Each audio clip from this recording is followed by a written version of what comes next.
Yeah. So the path of least resistance isn't always a good rule of thumb with some of these big deer. No, not for these big deer. It is. It's usually just the opposite. So you almost got to put it into a different mindset. Now, saying that, they are going to use the path of least resistance when they can, Yeah. but usually that's not beneficial to them. So that's what Yeah, I. and at that point, when they're dropping down with not really, when the thermals are coming at their back and they're kind of coming through, they're having a different mindset than if they have the wind advantage, Yeah. as far as all the time. So it's like they're gonna move a little bit differently depending on how that is. And I It, talked to Bill Thompson from Spartan Forge about this a lot. That looks at a lot of GPS data, and yeah, he's like the mature bucks are just a completely different animal. He's they like are. just the way that they move, and it's difficult when you look at the GPS data, like you kind of alluded to earlier, is they only show up these points every so often. So to see how they get to from here to here, which doesn't look like it's that far, Yeah. they might do something completely different. They're not just Oh like yeah. beelining it. Yeah. It's not a straight line. When you look at it, you think, well, he got from here to here. Well, when you put it on a map, well, that doesn't make sense. Like I know he Yeah. didn't just. I know he just didn't take a straight path there. So that's kind of what you got to think when you look at those things a lot of times, and that may have taken him 30. What I think those ping every 30 minutes. You Yeah. know, a buck can travel a long distance in 30 minutes. When they're if that's part of their travel route, they can move he could move in a looping circle, and you don't know it. So that's kind of what you got to take into account when you watch those GPS studies, is just how they got there is not exactly that linear line. Yeah, no, because I've studied I don't know if you probably looked at the Penn State deer studies, and so I've studied those like the back of my hand as far as seeing how these bucks are doing that, and it's like there's a lot of really really good information from those, but at the same time it's like now it's like the different pieces of the puzzle, how they got to here or why they were doing this at this times and kind of moving along. It's really interesting. Yeah, if you could take those and really apply them to, just those movement periods, daylight movement periods for those. That's kind of what I did. I took like 3 or 4 different daylight movement periods, and we figured out the GPS coordinates and where they were. Then I looked at the topographical map of that, and I said, well, and that was something that kind of played into a fact of what I started doing with these thermal hubs. Is that tended to be a pattern that I saw with them, as they were higher in elevation on some of these, and that Pennsylvania terrain, and some of the terrain that they did in upstate South Carolina, I think was another one that I kind of pulled data from, and it kind of laid out kind of similar to the area that I hunting.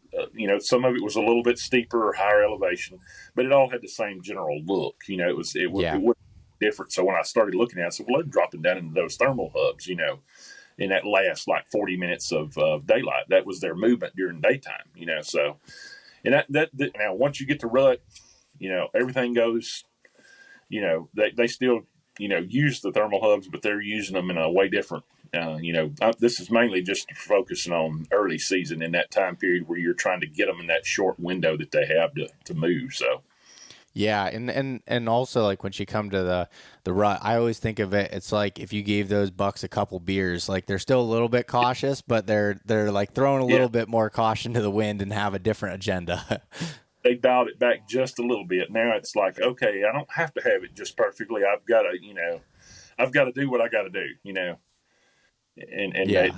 they just dial back that elusiveness just a little bit. Yeah, no, that makes sense. And I'm like, the more I guess the more availability that I have to hunt some different times of the year now and do that, I was like, I want to be more efficient in the outside of the rut because that's always been the time when I used to take off work and go, and like I've always focused around the rut. So it's like now trying to shift and go to West Virginia in early October and be able to figure it out and get it done, and these different times of when to be able to capitalize. It's like, all right, what other things can you look at there? That makes Yeah. makes a Oh lot yeah. of sense. Yeah. Because you got, if you're because when like I said, looking at those GPS studies, you say, man, how am I ever going to kill this big buck? Because they're just moving so. There's such a small window. When you look at it, but you gotta if you're not that's where it plays. If you're not in the right place at the right time for that period, like during the rut, you can be anywhere. Can't be anywhere, but you can be somewhere that does are. If you find the does during the rut, you got a pretty good chance, you know. Whereas early season, you've really got to maximize that terrain, the habitat. All of that has to play into effect because you just have such a small window. You know, it's just things haven't cranked up yet enough to where you have that all day movement at all. So you've really got to maximize your opportunities at that point in time. You know. Yeah. And so how, with that being said, it sounds like you're trying to get into those places in that 40-minute window. So you're trying to set up in those types of places. Are you typically, all right, so with the example that you gave in that video and with the buck coming down to that hub, how are you going to try to set up to kill that deer? Yeah, I mean, a lot of this came from like I said, talking to Paul Patera a lot. He kind of had the same mindset that I did. I think that's why we kind of got connected a lot. Is he does a lot of this too, and this is something that I've noticed I've done, but I really wasn't thinking about it.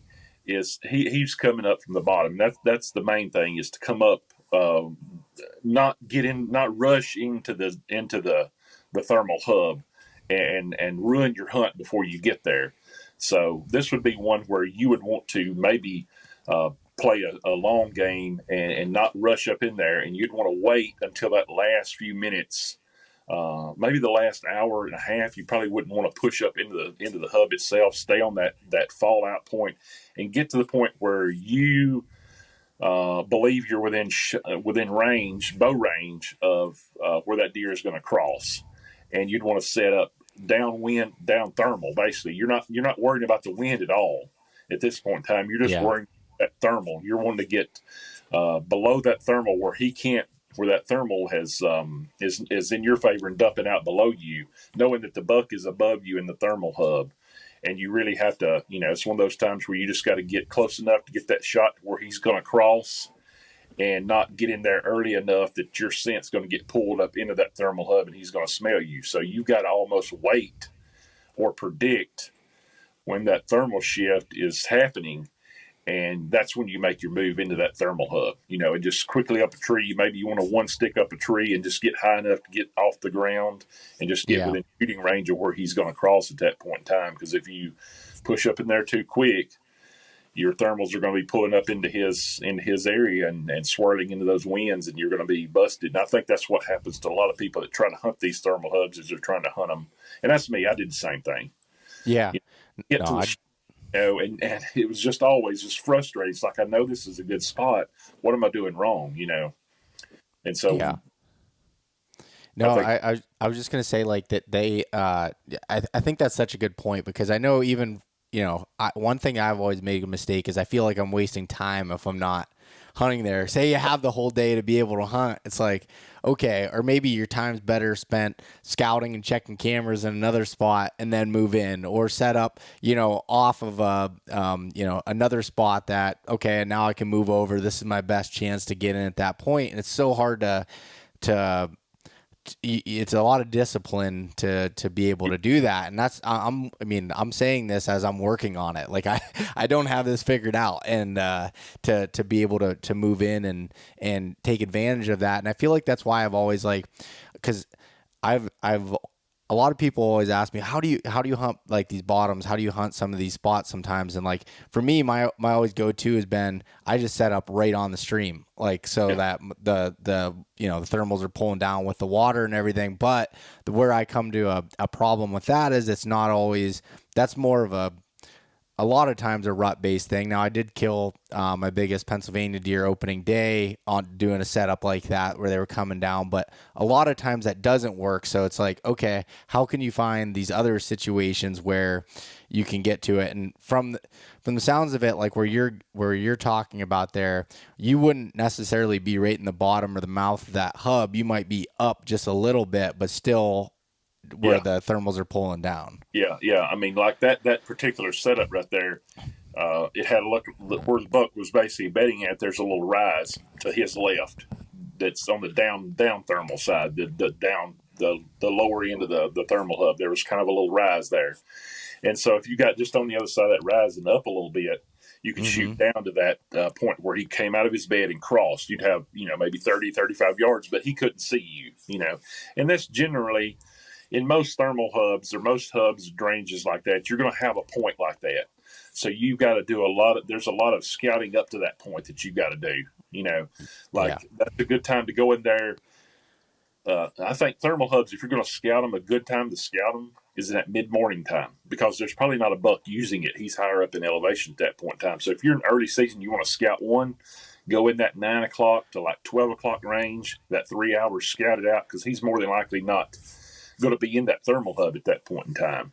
Yeah. So that's another thing. If you're scouting them, that mid morning time is the time to go into those thermal hubs because you're not probably going to bust him out of there by the end. He's not going to be in that bed, and that's what I try to do, and just pick that point. If you're walking into one and you're not familiar with it, don't rush up. Don't think, well, I got to get right to that point. So if you're brand new to it, you come into a thermal hub and you're in a new area and you're just putting boots on the ground, going out hunting in the afternoon. Resist that urge to get there at 1, 2 o'clock, 3 o'clock in the afternoon, and push up into the middle of that thermal. Best thing to do is if you have to use it as your afternoon as like you said as a scouting trip. Wait to get into those thermal hubs until that last little bit of before that thermal switch is basically you got like an hour and 15 minutes before most of the time it starts. So that's what I would say. But yeah, definitely if you're going to scout them, that mid morning time is the ideal period to scout as well. So that's what I'm trying to do is I guess when I'm going to plan to hunt these thermal hubs, like you said, it's kind of you want to get in there. You don't want to waste your time or nothing like that. So I'm going to kind of use that to scout maybe along the creeks and stuff like that, and then wait. That's another thing that usually where these dump out into, you're looking at creek bottoms and stuff like that because that's just how the terrain kind of flows. And anywhere you can get somewhere where that creek, where you can stage yourself out near a creek, where your thermals, your scent is being carried down with that creek, and then you rush up into that thermal hub from that creek bottom, and your scent has not been dispersed throughout the entire area. So you're not really going to be worried about blowing out does and stuff like that that could affect the buck himself either. So it's a waiting game basically.